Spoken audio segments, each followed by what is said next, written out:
in other ways, both nutritionally and from the neuroscience standpoint. The fact that these neuropod cells, and I should say other neurons within the gut, respond very robustly to the presence of particular amino acids is also a potential lever by which one could reduce sugar cravings. And there's an interesting literature around the amino acid glutamine, in particular supplementing with the amino acid glutamine as it relates to sugar cravings, and certainly as it relates to other aspects of the gut, in particular leaky gut.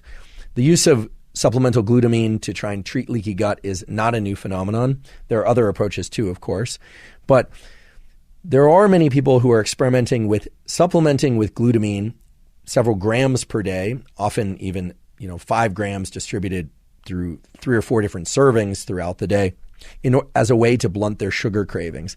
Now, there has not yet been a large-scale clinical trial using glutamine to reduce sugar cravings, but the results of the few studies that I looked at, as well as my understanding of the logic of these neural circuits, including the neuropod cells, brings us to a conclusion that it makes sense why, if there's a population of neurons within our gut that responds very robustly to the presence of sugar, fatty acids, or amino acids, that the intake of particular amino acids would allow the dopamine pathways that might otherwise be triggered by sugar to be triggered by something like glutamine, which has very few or no calories. I know some people who actually take glutamine and mix it with full-fat cream and take it kind of like a shot of full-fat cream, which sounds absolutely delicious, by the way. Glutamine is a little bit chalky, so it's not that great tasting to ingest with sugar.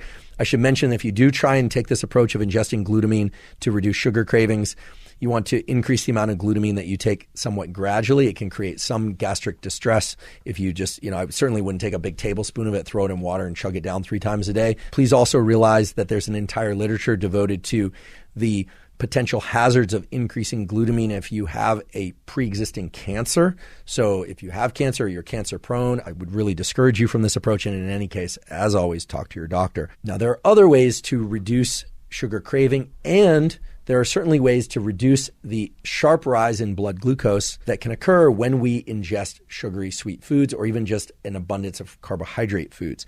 And there are a huge number of these things. I'm going to sort of layer up through the ones that you might find in your cupboard or at the grocery store, and then get into some of the more extravagant, or I should say esoteric ones, many of which, however, can be quite potent. The first of which is simple lemon juice, right, or lime juice. Regardless, there are now data pointing to the fact that lemon juice and lime juice, a couple tablespoons or so,